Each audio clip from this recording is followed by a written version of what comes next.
नमस्कार. आज आपण मुलांक 9 विषयी माहिती जाणून घेणार आहोत. ज्यांचा जन्म कोणत्याही महिन्याच्या 9, 18 किंवा 27 तारखेला झाला असेल, अशा लोकांचा मूलांक असतो 9. ह्या अंकाचे ग्रहस्वामी आहेत मार्स म्हणजेच मंगळ ग्रह आणि ह्या अंकाला न्यूमरोलॉजीमध्ये सेनापतीचा दर्जा दिला गेला आहे. ह्या अंकाची माणसे धाडसी प्रवृत्तीची असतात. ह्यांना रोखठोक बोलणे आवडते. तसेच ही लोक कठीण परिस्थितीशी चांगल्या प्रकारे झुंज देतात. ही लोक फायटर प्रवृत्तीची असतात. परंतु वरून कठोर दिसणारी ही माणसे मनातून मात्र शहाळाप्रमाणे अगदी कोमल असतात.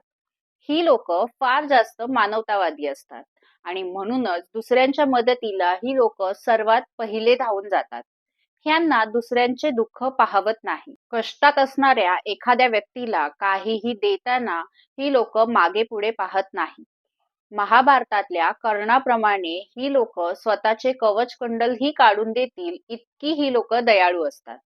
मात्र ह्यांच्या स्वभावातील एक सर्वात मोठा दोष म्हणजे ही लोक फार जास्त अनप्रेडिक्टेबल असतात.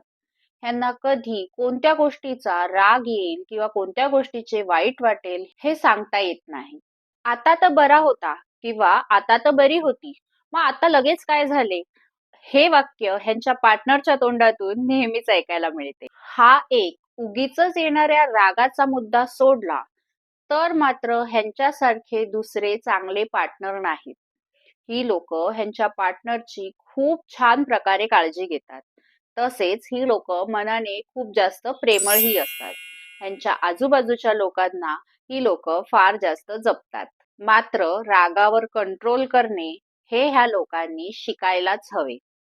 9 मुलांकाचे ग्रहस्वामी मंगळ असल्या कारणाने ह्यांची लहान मोठी ऍक्सिडेंट होत असतात.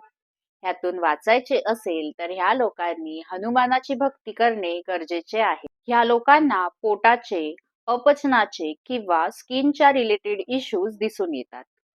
नितीन गडकरी, फरहान अख्तर, अक्षय कुमार, सलमान खान, प्रियांका चोप्रा, रवी शास्त्री ही काही मुलांक 9 ची उदाहरणे आहेत. आपण आतापर्यंत मुलांक 1 ते 9 यांच्या स्वभाव गुणधर्माविषयी माहिती घेतली.